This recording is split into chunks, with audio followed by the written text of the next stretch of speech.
grade 2. So, wait lang.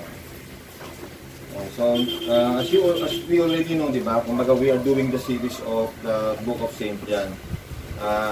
Ngayon, we are already done with yung sufferings ng Panginoon when He was crucified, and then doon sa tagpo ng sepulcher, di ba? And at this time, when the Lord was resurrected. So ito yung part 2 ng resurrection ng Panginoon.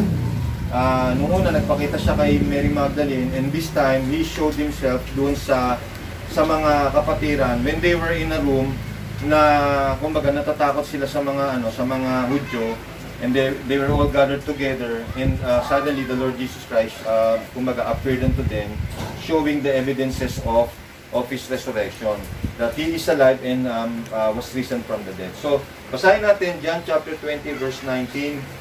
Sabi dito, then the same day at evening, being the first day of the week, when the doors were shut, where the disciples were assembled for fear of the Jews, came Jesus and stood in the midst, and said unto them, Peace be unto you. And when He had so said, He shewed unto them His hands and His side. O pinakita ng Panginoon yung kanyang mga sugat. Okay, so then were the disciples glad when they saw the Lord. Then said Jesus to them again, Peace be unto you. As my Father had sent me, so sent I you. And when He had said this, He breathed on them and said unto them, Receive ye the Holy Ghost. Okay. Whosoever sins ye remit, that's in verse 23, they are remitted unto them. And whosoever sins ye retain, they are retained. Okay, so makakaupo na tayo mga. So, gusto kong i-entitle itong munting mensahe na ipinagkaloob ng Panginoon na the evidence of the resurrection. Okay, siguro ito ay napag-aralan natin dati at may mga bagay na mababanggit ako ngayon that has already been mentioned in the past services natin, okay, patungkol sa resurrection ng Panginoon or evidence of the resurrection. Alam niyo anak, ang Panginoon, God is in a habit of providing an evidence sa mga bagay na ginagawa niya. Okay, so let's take for an example yung ilang mga miracles ng Panginoon na ang Panginoon ay nag-provide ng mga ebidensya of the miracles that He has performed. Okay. So number 1, ang naisulat ko dito is the creation of the bread and the fish, di ba? Kasi from out of a few pieces of bread at saka ng mga isda anak, which was not enough para i-feed yung 4,000 sa ibang tagpo ay 5,000. Besides women and children, ate. Okay, na ang Panginoon nagpakain sa mga tao na yon with those number of fishes na hindi talaga sapat, hindi nga kayang pakainin yung mga disipulo niya kasi the Lord has 12 disciples, anak eh. Di ba, imagine kung ilang pirasong tinapay at isda lang yung pagsasaluhan nila. Okay, so ang Panginoon matapos na siya ay mag-perform ng miracles, ano ang nangyari? May natira, di ba? At yung natira na yon, yung ilang basket full of bread yon. Okay, tingnan natin yung sinasabi ng Biblia. Ang sabi sa Mark 8:15.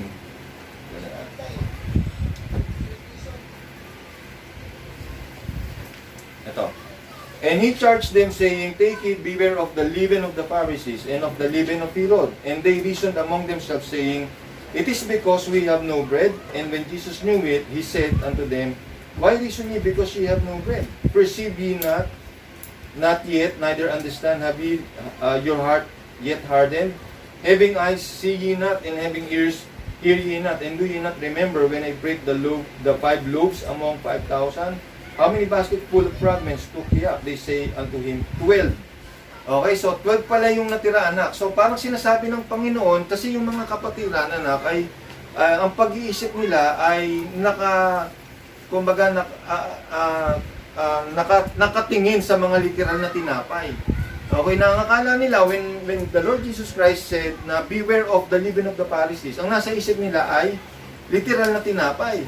Oh, so it's another way of saying, no, sa mga kapatiran para sagutin yung kanilang maling interpretasyon sa sinasabi ng Panginoon na parang sinasabi ng Panginoon sa kanila na hindi ba sapat na ebidensya na merong mga tinapay na mga natira, 'di ba? Na para hindi niyo isipin na ako ay nagtatanong patungkol sa mga literal na tinapay. Di ba? Parang ganun ang gusto sabihin. Kasi kung ang worry ng Panginoon ay tungkol sa literal na tinapay, walang sense. Kasi siya nga nag-multiply ng maraming tinapay eh. Di ba? Out of a few pieces eh. So, parang sinasabi ng Panginoon na inuulit niya, no, sa kanila yung ebidensya ng kanyang kamanghamangang paggawa. That they should not be thinking about literal bread. No? Kasi sa Panginoon, hindi yun ang kaisipan niya. Do you get what I mean, ate? Kumbaga, yun ay pinamumukha ng Panginoon sa kanila na kung kayo ay mag-iisip patungkol sa literal na tinapay, meron tayong ebidensya, no? Na hindi yan ang aking iniisip. Di ba? Na kung ito ay patungkol lang sa literal na tinapay, nag-multiply ako. And in fact, we have an evidence, diba, na nag-multiply ako ng tinapay kasi may natira eh. Diba, na higit pa doon sa dami ng original na number ng tinapay. Nalawan nyo yung ebidensya ng Panginoon? Okay, so isa pa na, when the Lord created, no, wine out of anong tawag nun? Tubig, diba? The water made into wine. Ano ang ginawa ng Panginoon? Diba? Nagpadala ang Panginoon ng sample doon sa governor of the feast. Diba? Kaya natin to iniisa-isa kasi alam ko makakatulong ito para makita rin natin, anak, yung mga talata sa Biblia o kwento sa Biblia na kumbaga malaman natin kung ano ang relasyon nito sa ibang mga bersikulo. No, katulad nito, anak, we are pulling up scriptures that will support yung patungkol sa evidence of the resurrection. Diba? So ito yan, anak, basahin natin yung sinasabi dito sa Jesus said unto them, fill the water pots with water, and they filled them up to the brim. And he said unto them, draw out now, and bear unto the governor of the feast. And they bare it. When the ruler of the feast had tasted the water that was made wine, and knew not whence it was, but the servants which threw the water knew, the governor of the feast called the bridegroom, and said unto him, every man at the beginning that set forth good wine, and when men have well drunk, then that which is worse, but thou hast kept the good wine until now. So, ito ay patotoo, anak, di ba? Doon sa mga servant who filled the water with the water pots with water, di ba? Na pinagutos ng Panginoon. At nung dalhin nila ito sa governor of the feast, yung governor of the feast, anak, ang nagsilbing ebidensya, di ba? Nagsilbing patotoo na yung tubig nga ay naging wine, di ba? Naging alak na hindi lamang ordinaryong alak, kung hindi special na alak na sineserve ng mga Hudyo every time na merong kapista o merong sa kanilang wedding wedding supper, no, na merong celebration ng pagkatapos na ikasal, anak, ay tumikim, no, yung governor of the feast para patunayan na yun nga ay alak, no, na bilang ebidensya ng ginawa ng Panginoon na kamangha-mangang bagay. Okay, so meron pang ebidensya ang Panginoon o meron pang himala na kumbaga na nagpapakita ang Panginoon. Kaya sabi ko nga, di ba, God is in the habit of providing an evidence sa kanyang mga ginagawang mga bagay na himala o kamangha-mangang bagay. Di ba yung leper, di ba, sabi ng Panginoon sa leper sa Matthew 8. Okay, Matthew 8:1-4. When he was come down from the mountain, great multitudes followed him, and behold, there came a leper and worshipped him, saying, Lord, if thou wilt, thou canst make me clean. And Jesus put forth his hand and touched him, saying, I will be thou clean. And immediately his leprosy was cleansed. And Jesus said unto him, See thou tell no man, but go thy way, shew thyself to the priest, and offer the gift that Moses commanded, for a testimony unto them. Ibig sabihin, anak, gusto niyang matapos na ang tao na to ay gumaling, ay merong patotoo, ate, di ba? Na merong pagpapakita ng ebidensya ng kamangha-mangha niyang gawa. Di ba? So, This leper showed himself as an evidence, ate, ng kanyang kagalingan doon sa saserdote. Kasi anak, pagka ikaw ay pinagaling sa Old Testament, pag may pinagaling na mga may sakit na nakitungin, ate, they will go to the priest, anak, at mag-aalay din sila ng mga pinag-uutos ni Moses. 'Di ba? At yun ay merong ritual na gagawin o seremonya na gagawin ang saserdote para sa kanyang kagalingan. Para sa gayon ay tanggapin na siya, anak, doon sa kampamento ng Diyos. Kasi nandun sila sa labas pinandidirihan sila, hindi sila pwedeng makapasok Di ba? Kumbaga parang excommunicated sila sa kampamento ng Israel So, bilang patutuwa ng kamanghamanghang gawa ng Panginoon, bilang ebidensya ng kanyang pagpapagaling, ay ipinakita pinag-utos ng Panginoon dun sa leper na siya ay magaling na, no? Doon sa saserdote, doon sa high priest. At isa pa, anak, yung lalaki, no? I would just like to establish, no, na ang Panginoon ay nasa habit, ate, ng pag-provide ng ebidensya sa mga bagay na ginagawa niya, no, ng mga mirakulo. So, isa pa, anak, when the Lord Jesus met a man that is impotent or lame, meron siyang sakit. Itong tao na to may sakit siya na palagi lang siyang nakaupo doon o meron, kumbaga parang nakahiga siya doon sa kanyang higaan. Kasi he has to carry a bed with him di ba? Habang nag-aantay siya doon sa kagalingan o yung anghel na magkakanaw doon sa lupa sa tubigan di ba? At pag dumating yung pagkano na yun, anak, mag-uunahan sila sa pagtakbo at makarating doon sa tubig na yun Kaya sabi niya nung kinausap siya ng Panginoon, sabi ng Panginoon, gumaling ka ba? Sabi nung lalaki, paano akong gagaling? Walang tao na magdadala sa akin doon. At bago ako makarating doon, meron nang nauna sa akin. So, ibig sabihin na yung tao na to, mabagal siyang pumilos. Di ba? Meron siyang problema sa kanyang pagkilos. Di ba? Kasi he needed somebody to assist him at para mauna siya doon. Okay? So, itong tao na to ay pinagaling ng Panginoon. Sabi niya, gusto mo bang gumaling? Sabi niya, gusto ko mong gumaling. Sabi ng Panginoon, tignan na nga lang natin para ang scripture yung binabasa natin. Okay, John chapter 5 verse 5 to 8. Sabi niya, and a certain man was there which had an infirmity 38 years. Imagine, anak, halos isang henerasyon lang tinataglay yung kanyang parang sakit di ba? Kasi 40 years is one generation When Jesus saw him lie and knew that he had been now a long time in that case, he said unto him, wilt thou be made whole? The impotent man answered himself, I have no man when the water is troubled. So, ganun ang klase ng sakit niya, anak di ba? Kumbaga, kailangan niya ng alalay I have no man when the water is troubled to put me into the pool. But while I am coming another step down before me, Jesus said unto him, rise, take up thy bed, and walk. So, yun ay pinag-utos ng Panginoon natin sa kanya. At ang sabi doon, ano daw? Tumayo ka, bitbitin mo yung iyong kahigaan at maglakad ka. So that is enough an evidence ate. Isipin mo yung dating, di ba, impotent man. Ngayon ay hawak-hawak niya na yung nagdadala sa kanya. Ibig sabihin, yung hinihiga niya. Ngayon, siya na ang nagdadala nun. Di ba? At lumalakan na siya at magaling na siya. Okay, so yun ay, it's enough of a proof or an evidence that the impotent man is indeed has been healed, no, of his infirmity, which he had been suffering for 38 years, no. Yun ang himala na ginawa na pa. And so God provided an evidence, ate. At yun yung nakita ng mga Hudyo, anak nabitbit niya yung kanyang higaan No, kaya naman nagtanong ang mga tao, bakit mo bitbit ang higaan mo gayong ito ay araw ng Sabat? Okay, so hindi nila nakita yung ebidensya ng Diyos ate. No? Na dapat sana ay mag-iimbestiga sila at sa kanilang pag-iimbestiga ay hindi negatibo yung pag-iisip nila. No? Disin sana anak, nasumpungan nila yung katangian ng Diyos sa kanyang ginawa. O nasumpungan nila ang Diyos sa sa ebidensyang ipinapakita niya, no, sa mga tao.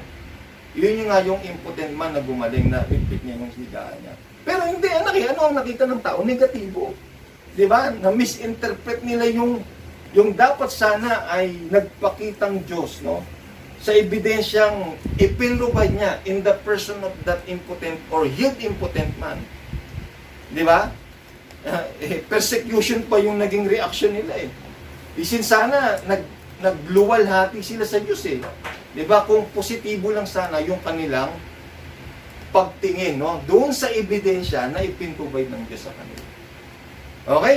So, gayon din tayo, anak. Ang Panginoon ay nang dumating ang tao o ang Panginoong Jesucristo doon sa 12 o sa mga disipulo niya, no, na nangatatakot. That was our text eh. 'Di ba? Natatakot sila sa mga Hudyo eh. At nagpakita ang Panginoon. Ano ang pinakita ng Panginoon sa kanila? Anong pinakita? The Lord Jesus showed to them yung kanyang sugat dito sa tagiliran at saka yung kanyang mga pierced hands. Di ba? It's an evidence of the resurrection.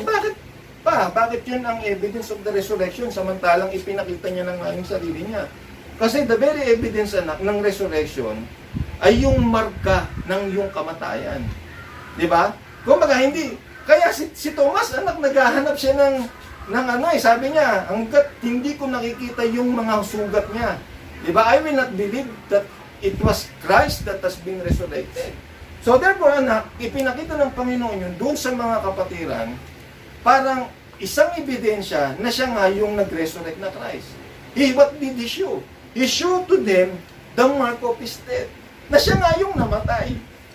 Di ba? Para mapagkilala ng mga tao o ng mga kapatiran doon sa panahon na yon na siya nga ang Diyos o ang Panginoong Jesucristo na nag-resurrect mula sa kamatayan. Okay. So, gayon din tayo, anak. Kumbaga, yan ang inaasahan din ng Panginoon sa atin. Na kung paano ang Panginoong Jesucristo, anak, ay naghimala, no? Sa paggawa niya ng tinapay, and He provided an evidence. Nung pinagaling niya yung leper, He provided an evidence, di ba? When He made the wine or the water into wine, He provided an evidence. At ano pa yung isa? Yung pinag-usapan natin kanina? Yung leper, ayun. Just to check yung impotent man, di ba?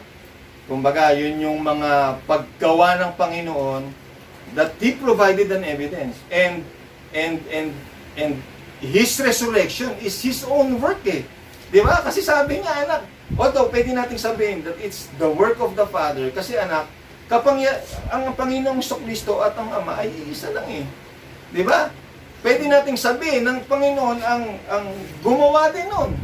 Bakit? Kasi anak, sabi ng Bible, di ba, I have the power to lay this down, no, referring to His life, no, yung kanyang katawan. Meron akong kapangyarihan na ibigay ito at may kapangyarihan itong kunin ito pabalik. Di ba? Sabi niya, destroy this temple and in 3 days I will raise it up again.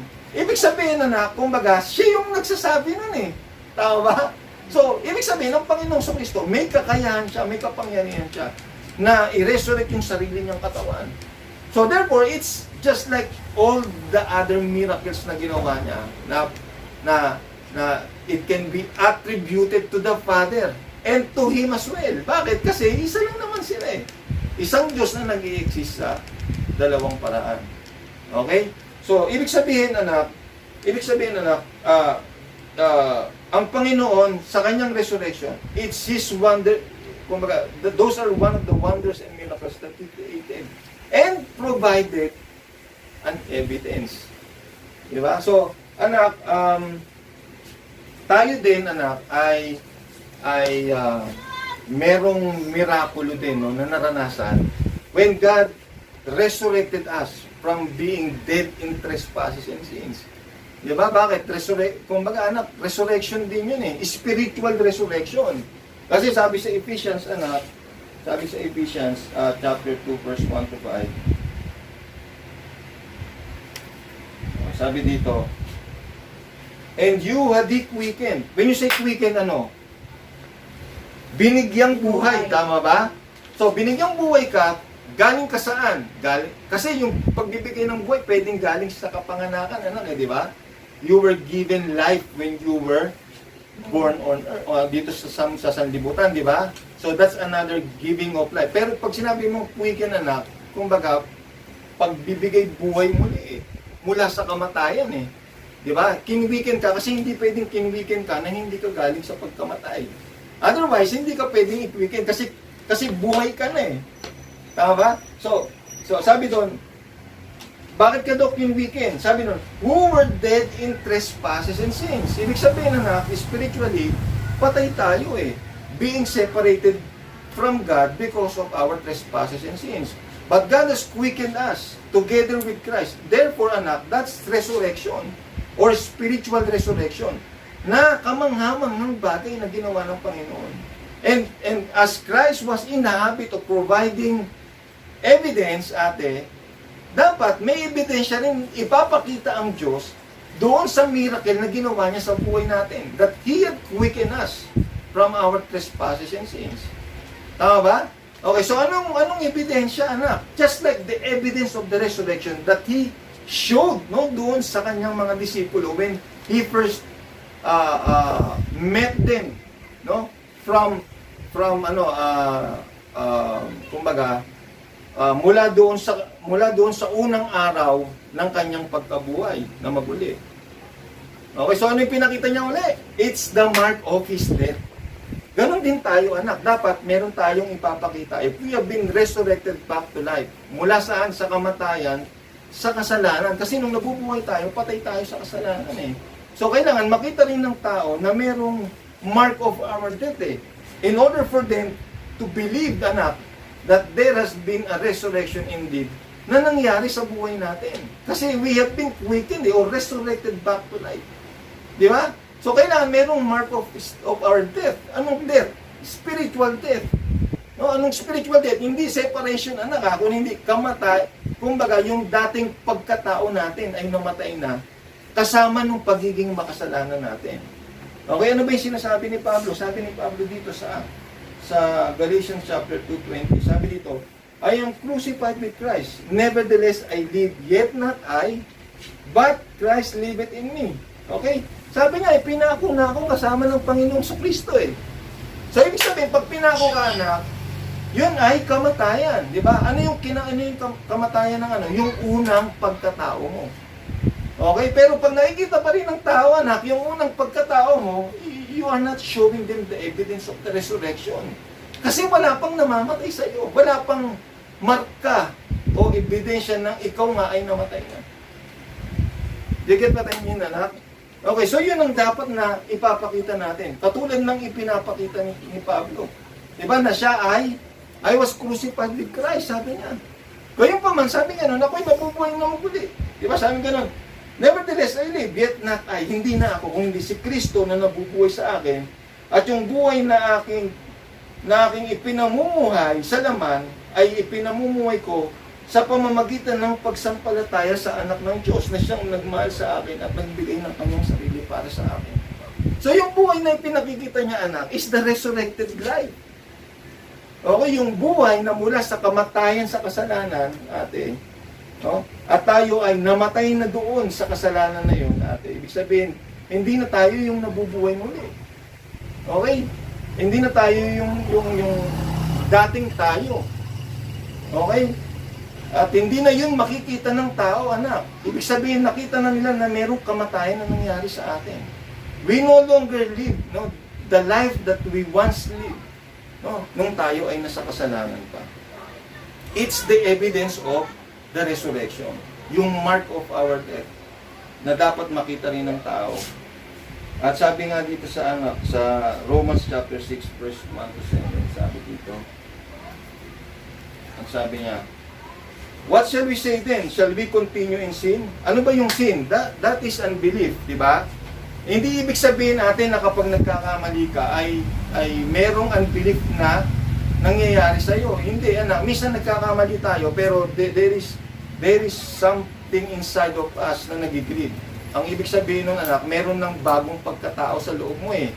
Di ba na dati, anak, yung ginagawa mong pagkakamali, gina-justify nito. Pero bakit may kumukontra na at nagsasabi na mali yung ginawa ko and I have to repent and ask for forgiveness? Bakit? Kasi meron ka, ang totoong ikaw ay yung nandoon sa loob.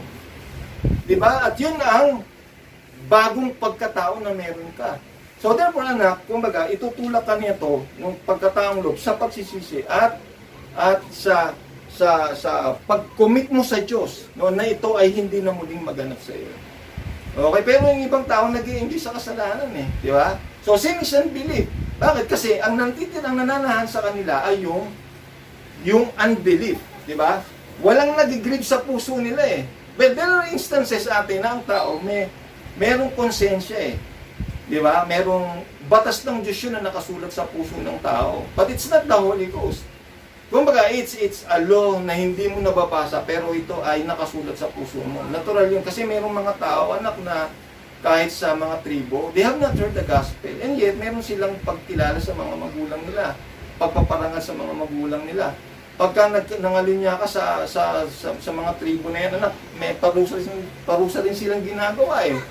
Kamatayan eh, di ba? Pinapatay nila yung mga nangangalunyang asawa nila eh. So therefore, may patas sila sa puso nila eh. May pagkilala sila sa katwiran ng Diyos. Tama ba? Pero anak, kumbaga, walang kapangyarihan eh na managumpay, anak, sa tulak ng laman sa kanila. So tayo, minsan, nagkakamali tayo. It does not mean na wala tayong kapangyarihan. Kasi minsan, anak, depende yun sa kung paano mo pakainin yung pagkataong loob na nasa puso mo. Okay? Kapag hindi ka nagbabasa, nananalangin, you fellowship with the word, makilala mo na unbeliever, yung madalas mong makausap, anak, mahina yung ikaw sa puso mo. Kaya kailangan papakainin mo din yun. No? Para pag dumating yung mga temptations, anak, at yung mga kompromisong ini-inject ni Satanas, may lakas ka. Kaya nga sabi ni Barbanam, di ba, may dalawang aso, itim at puti, di ba? Kumbaga sabi nung na-convert na Indian, sabi niya, ba't gano'n? Parang minsan, simula nang na-convert ako, may dalawang aso na parang nag-aaway sa kalooban ko eh. Sabi ni Barbanam, sinong nanalo? Yung nanalo pag nag-aaway sila. Siyempre, yung palagi kong pinapakain. So therefore, kailangan pakainin natin yung bagong pagkataong loob na nasa atin. Otherwise, anak, manghihina siya, di ba? At kumbaga tawag nito, ang resistance mo, anak, sa bagay ng sanlibutan medyo manipis ate. Okay, hindi ganoon kalakas. Kaya minsan nagkakamali tayo, pero by the grace of God, anak, babalik ka rin ng Diyos. If you are predestinated, anak, merong Holy Ghost sa puso mo, ibabalik ka ng Diyos ate, no? Doon sa linya. Ibig sabihin, muli kang makakalakad at nito, makapanunumbalik doon sa ikinaabot sa iyo ng Panginoon. Ibig sabihin na God has been expecting us to live a life according to the life that He lived, no? Dito sa mundong ito. If you have been baptized with the Holy Ghost. Kasi image ng Diyos na yun na nasa sa iyo eh. Are you getting it, anak? Nakukuha mo pa ba? Kumbaga, ang sabi ng Biblia, di ba? For it is God in you, di ba? Both to do and to will, or to will and to do according to His good pleasure. Ibig sabihin na, kumbaga, ang Diyos din ang gagawa ng paraan, no? Para mapagtagumpayan mo yung mga bagay ng sanlibutan. And so therefore, you will be a living evidence of God, no? Na kumbaga nabubuhay ka dito bilang ebidensya ng Diyos that God has performed a miracle. Ano yung miracle na yun? Yung resurrection. Kaninong resurrection? Resurrection mo from the things of this world, being a sinner, anak, na walang lakas, no? Walang kasi pag sinner ka, anak, walang papalakasin eh. Di ba? Walang papalakasin. Although meron kang konsensya, pero walang pagkataong loob na papalakasin doon eh. Kasi sinner ka eh. Mahina ka eh. Kasi when we were yet without strength, sabi ng Bible, di ba? Christ died for the ungodly. Wala tayong lakas kasi makasalanan tayo eh. Pero pag nanahan yung Espiritu ng Panginoon dito, it serves as a strength for us. Na kailangan mo lang palaguin, pakainin anak para sa bawat pagsubok mo anak ay mananagumpay ka. Okay, yun ang gusto ng Panginoon na mabuhay tayo bilang ebidensya, no, ng resurrection. Kamanghamangang bagay na inutor niya sa buhay mo. Okay? At hindi lang yan anak, kumbaga binigyan din tayo anak binigyan niya rin tayo ng komisyon. Okay? God commissioned us. God sent us to a task, anak, na katulad niya, di ba? Na isinugo ng Ama upang maghatid ng balita, no? Ng mensahe ng pagkabuhay na maguli at pag-asa sa buhay na walang hanggan. Kasi sabi niya, as the Father had sent me, so send I you. Okay, so kung anong ginawa ng Panginoon, di ba? He was being the instrument of God. Di ba? Para dalhin sa mga tao yung balita ng resurrection at mensahe ng pag-asa sa buhay ng walang hanggan. Tama ba? So, anong ginawa ng Panginoon, anak? Anong ginawa niya? Siya mismo, anak, no? Siya mismo, anak, ay dumaan, ate, no? Sa kamatayan at pagkabuhay na maguli. And presented himself, anak, no? With an evidence. No? Doon sa mga tao kumbaga, na siya mismo ay ebidensya na merong iniakdang buhay na walang hanggan at pagkabuhay na maguli sa lahat ng kinapal. Amen. Okay? So, tayo din ay ganun. Sinugo rin tayo with that message. Okay? At ano ang pruweba natin? Pwede ba natin hugutin ng Panginoong Kristo na every time that we will speak or every time na magpapatotoo tayo sa mga tao that there is resurrection? Hindi na natin pwedeng hugutin ng Panginoon eh, di ba? At sasabihin natin, Lord, come down and show yourself to these people. Show your mark of death, di ba? Ipakita mo yung sugat mo, tsaka yung tagiliran mo na tinusok para maniwala ang mga tao that there is a resurrection at pag-asa sa buhay ng walang hanggan. Kasi anak, nagkaroon lang ng buhay ng walang hanggan ng tao nung ang Panginoon ay mag-resurrect eh. Yes. Ay ibig sabihin, naging bukas sa tao, anak, yung pag-asa sa buhay ng walang hanggan nung siya ay nag-resurrect. Bakit? Kasi anak, without the resurrection, anak, hindi tayo makakatanggap ng Espiritu Santo. Di ba? At yung Espiritu Santo ay buhay ng Diyos, anak, na inilalagay sa atin. That is eternal life. Okay, so without the resurrection, anak, hindi tayo magtataglay ng buhay ng walang hanggan. O, kasi kung ano lang siya sa kanyang resurrection, yun lang tayo magiging. Di ba? As we have been planted in the likeness of His death, so shall we be in the likeness of His resurrection. Kung ano siya sa kanyang resurrection, anak, in righteousness and in glory, anak, ganun lang din tayo magiging. So kung sino siya, bilang, kumaga, ano ba siya sa kanyang resurrection? He is an eternal being, di ba? Kasi when He was resurrected, He will no longer suffer death. At nasa glorified form siya, at siya ay eternal siya ay may eternal na pagkatao, di ba? So magiging ganun din tayo. So how can we be like Him? No? Eternal as He is eternal. No? Kailangan, anak, ipanganak niya tayo, di ba? By giving us the Holy Ghost. So that Holy Ghost that's in us, na nananahan sa atin after that we have believed, is God's eternal life. Okay? So yun ay ibinigay sa atin, at sa kanyang pagbigay sa atin, anak, isinusugo niya naman tayo. Okay? Para magpatotoo sa iba, yes, ng kamanghamanghang gawa ng Diyos sa atin. No? Yung resurrection natin, spiritual resurrection. Okay, medyo nakukomplicate ba? Hindi naman, di ba? Okay, so, anak, sabi ng Panginoon, as the Father had sent me, so sent I you. So we have the same task, di ba? Nagawa niya na yun eh, ate. Di ba? He showed Himself sa mga tao eh. He authored resurrection eh, and He Himself got resurrected eh. Di ba? Na dinadala niya sa mga tao yung pangako ng Diyos na buhay na walang hanggan. Tama ba? So tayo din ay may ganung task na binigay. Anak, na dalhin sa mga tao yung pagkabuhay na maguli at buhay, pag-asa ng buhay na walang hanggan. Sa paanong paraan? Tayo ba yung author ng ng eternal life at saka ng resurrection? Hindi. Ginagawa lang tayong instrumento ng Diyos. Kung paano si Kristo ay ginawang instrumento ng Diyos, anak.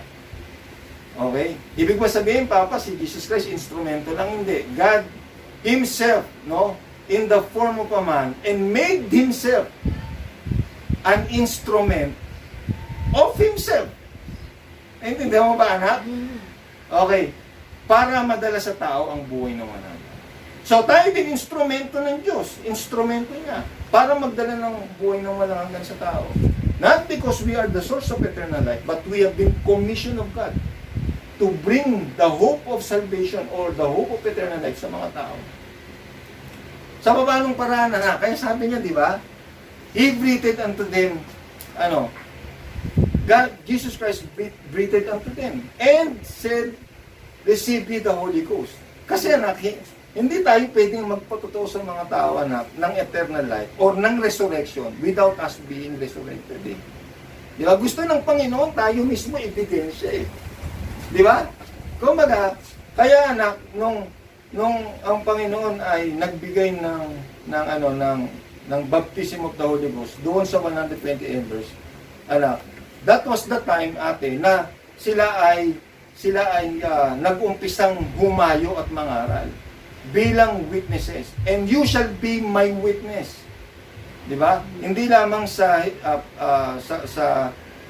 Galilea, sa Jerusalem, kundi sa uttermost part of the earth. When did that begin? Yung kanilang pagpapatotoo. When they received the promise of the Father, which is the baptism of the Holy Ghost. Okay? So, ibig sabihin na bago sila humayo with the same task as that of the Lord Jesus Christ, to give the people or bring to the people eternal life and the hope of the resurrection, kailangan mismo sila ay katulad din ng Panginoon na nag-resurrect din. Na taglay yung ebidensya of the resurrection. Are you getting what I'm saying, anak? Okay, so yun ang gusto ng Panginoon sa atin. At isa pa. Basahin lang muna natin ito, yung verse na ito. Sabi ganon, what shall we say then? Shall we continue in sin? Well, sin is unbelief, that grace may abound. God forbid, thou shall we that are dead in sin. Okay, patay na tayo sa kasalanan, anak eh. Okay, iba kasi anak yung being dead in trespasses in sin. Ibig sabihin, hiwalay tayo sa Panginoon eh. Okay? Pero dito anak, kumbaga, namatay tayo sa kasalanan. Okay, yung lumang pagkatao natin, okay, ay hindi na nabubuhay na maguli. Sabi ganun, know ye not that so many of us as were baptized into Jesus Christ, were baptized into His death. So, ibig sabihin anak, namamatay lang tayo sa ating lumang pagkatao pag binabautismohan tayo sa katawan ng Panginoong Jesucristo. We are baptized into Christ. Di ba? Kumbaga, yun lang yung pwede nating sabihin ate.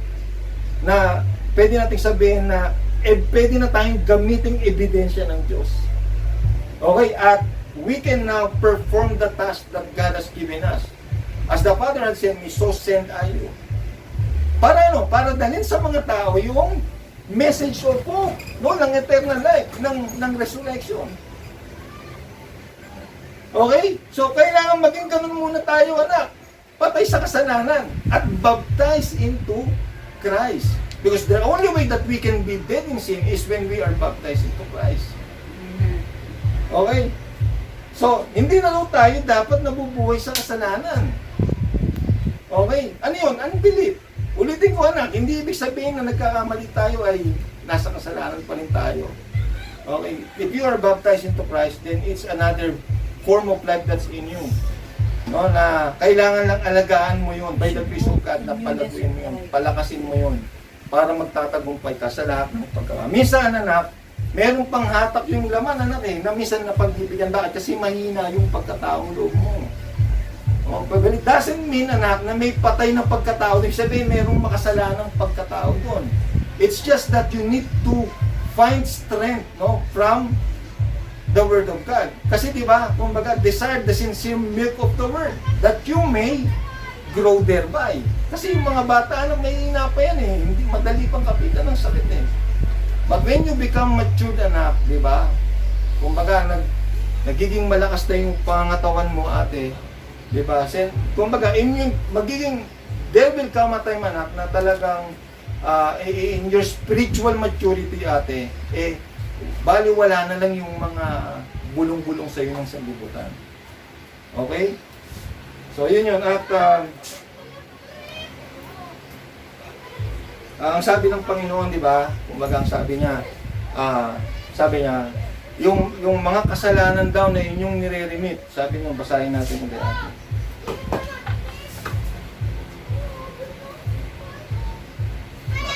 Sabi niyo, whosoever sins ye remit, they are remitted unto them. And whosoever sins ye retain, they are retained. Does that mean, ate, na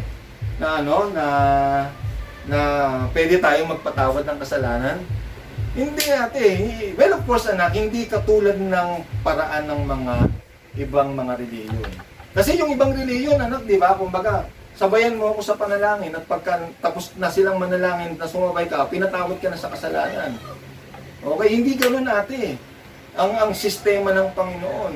Okay, hindi rin tayo katulad ng ibang reliyon, ate, na kapag in-approach mo yung cabin niya at lumuhod ka doon at sinabi mo lahat ng mga kasalanan mo, sasabihin niya, ito ang dapat mong gawin, magnobina ka, mag-rosary ka, ganito karaming Ama namin, Aba Ginoong Maria, at papatawarin ka ng Panginoon. Hindi ganun yung whosoever sins you remit shall be remitted.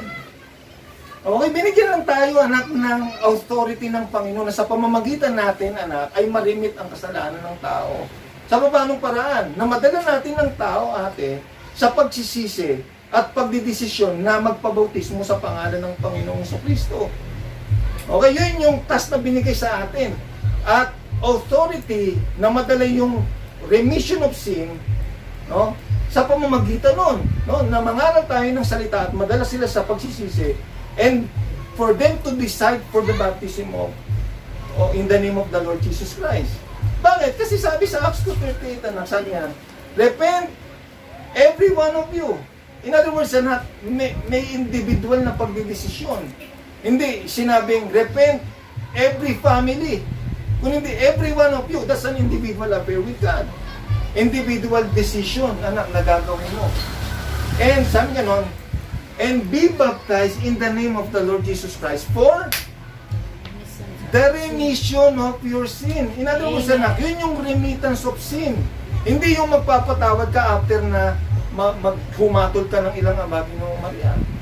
O kaya, maging miyembro ka ng kanilang iglesia ay pinatawad ka na ng Panginoon. O dito sa television, anak, pag sumabay ka sa dasal nila, ay bagong nilalang ka na at wala ka ng kasalanan, malinis ka na. Hindi ka na, anak. Tayo, anak, bilang ikinomision ng Diyos, ate, bilang ebidensya ng kanyang resurrection, ate. We ourselves are evidence of Christ's resurrection, eh. Di ba? Na merong pagkatao sa atin, no? Na namatay at nabuhay na maguli. Nasulat na sinabi ni Paul, I was crucified with Christ. No? At kung paano si Kristo ay nabuhay na maguli, gayon din tayong nabuhay na maguli kasama. Yes, Ebidensya tayo, anak, eh. At taglay natin, anak, yung mark of martyr. Di ba? Na meron talagang namatay sa atin. Hindi na tayo yung nabubuhay ulit. Yung dating pagkatao natin. It's been buried and crucified with Christ. Okay? So, anak, tayo ay binigyan ng komisyon ng Panginoon to bring this gospel of salvation o hope of the resurrection or hope of eternal life by bringing the people, anak, to repentance. O dali ng tao, anak, sa pagsisisi at pagdidesisyon sa pagbabautismo sa pangalan ng Panginoon. For what? For the remission of your sins. And, sabi doon, you shall receive the gift of the Holy Ghost. Yun yung tataglayin mo yung eternal life. That you yourself will become God's evidence.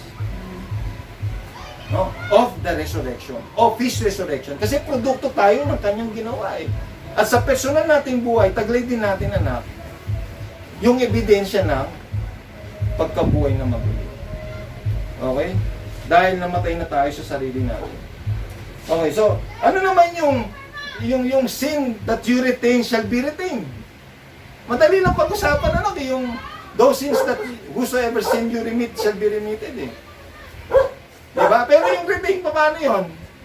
Ibig sabihin ba na pag mayroong magkasala sa atin, hindi natin pinatawad, ay hindi rin patatawarin sa langit? O hindi rin patatawarin ng Panginoon? Hindi ganun na. Kasi we have been admonished of God, di ba? Nasabi nga nun, when you stand praying for that your Father in heaven will also forgive you of your trespasses. Ibig sabihin na, kailangan natin magpatawad, it's not that whether we like it or not, but it has to be in our nature to forgive.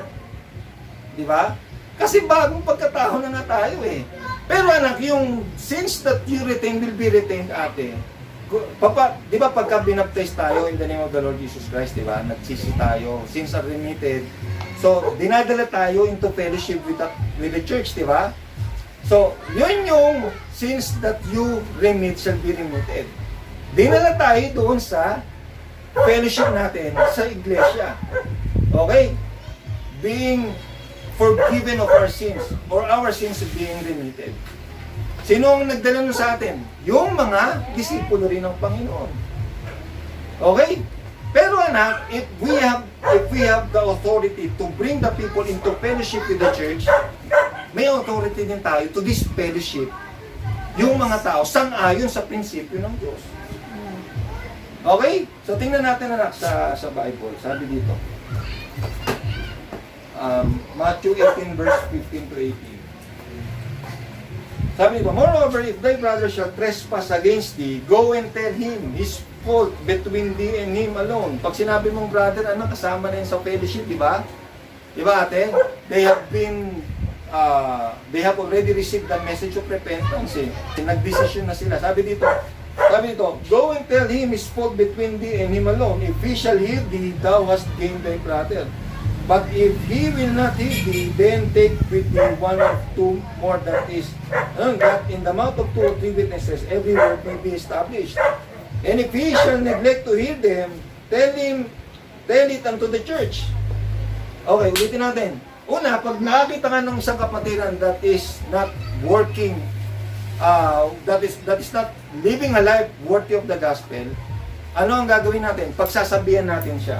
Okay, pag hindi siya nakinig, anong gagawin natin? We will call an elder of the church or somebody that is of authority sa church para pagsabihan siya kasama natin. So, 2 witness na yun natin. Pag hindi pa siya nakinig, ano daw? Dadali na siya sa church. The church, he will be brought to the church, anak. Pag hindi pa rin siya nakinig, treat him as, ano daw? As an unbeliever or a publican. A publican is an unbeliever, anak eh. So pag unbeliever siya, ano siya? Dinidisfellowship siya sa iglesia. So that is retaining a sin. Di ba? Whosoever sin you retain shall be retained. Okay, kung paano yung remittance is bringing them into the fellowship with God or with the church, yung retaining of sin, anak, is disfellowshipping them, no, from the church. Di ba? Okay, paano ba tayo nagkakaroon ng fellowship sa church? By repenting and being baptized in the name of the Lord of Jesus Christ, di ba? And our sins are remitted. Then therefore we are in fellowship with the church. Pero pag, anak, kumbaga, pag ikaw ay nagkamali willfully o nagkasala willfully, that means unbelief. Unbelief na yun, anak eh. Di ba? Kasi kung gusto mo muna eh, matapos ang una at ikalawang pagsaway. Reject eh, sabi ng Biblia eh. Okay? So ano yun? I-disfellowship ka naman ng iglesia. So ang iglesia, meron silang authority to bring you into fellowship. Di ba? At meron din silang authority to disfellowship you from the church. Yun yung sins you remit will be remitted and sins you retain will be retained.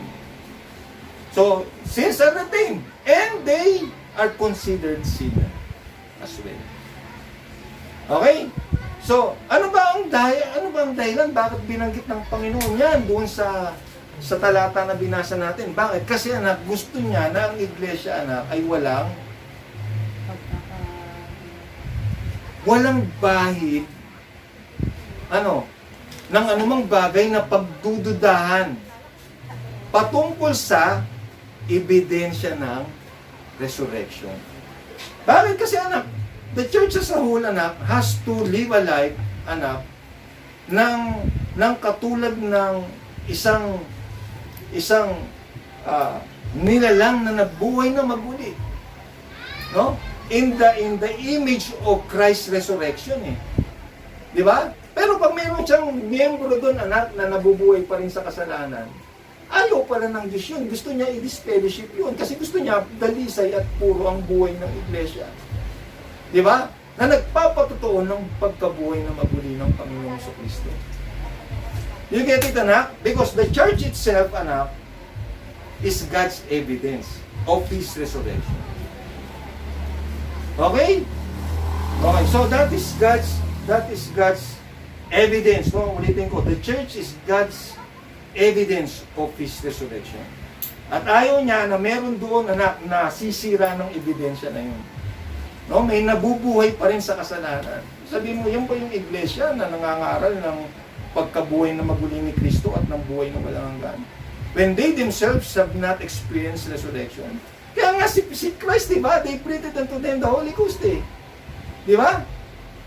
Gusto niya na anak na yung magpapatotoo ay nakaranas din ng pagkabuhay na maguli. Okay? Spiritual resurrection. Yan ang gusto ng Panginoon sa iglesia, anak. At ang sabi, tutuloy lang natin dito. Sabi niya, but if he shall neglect to hear them, tell it unto the church. Verse 17, but if he neglect to hear the church, let him be unto thee as a heathen man and a publican. Verily, I say unto you, whatsoever he shall bind on earth, okay, shall be bound in heaven, and whatsoever he shall loose on earth, shall be loosed in heaven. Okay? Merong anak, pinagtitibay yun sa kalangitan. Lahat ng pagtupad natin sa commission ng Panginoon natin. Di ba? Na dali ng tao sa fellowship. At kung may pagkakataon, sangayon sa prinsipyo ng Diyos, ay i-disfellowship din naman yung mga sisira sa ebidensya ng Diyos sa kanyang pagkabuhay naman. So, we the church is God's evidence of His resurrection. Okay? Nasa buhay natin na nagpapatotoo na may Kristong nabuhay na maguli. That we ourselves, ate, has been crucified with Christ. At nabuhay na maguli tayo, kalakip niya rin sa isang bagong pagkatao. So, what do we present, anak, as God's evidence of His resurrection? Ourselves, no? Yung mark of our death. No, sa personal din naman nating patutuan na nasasabihin na natin na tayo ay nabuhay na maguli, then we have to present our evidence as well. Di ba? Na hindi na ikaw yung nabubuhay. Di ba? Kasi yung totoong yung dating ikaw ay namatay na. And people will not believe. Just like Thomas, di ba? Not until they would see the mark of their death. Okay, kailangan makita nila na may kung nga yung totoong namatay. Otherwise, it's another person. Di ba? Kung walang pagpe-present doon, anak, walang butas, walang... Well, God can do that. Di ba? Na paghilumin niya yun. Di ba? Paghilumin niya yung mga sugat na yun para mabuhay siya, na wala na sugat. Bakit? Anong dahilan? Bakit kailangan may sugat siya, anak?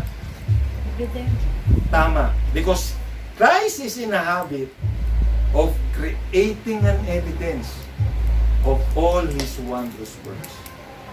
And one of them is His resurrection. Amen. No? God bless you. Ano yung huling verse niyan pa? Matthew 18:15 to 18.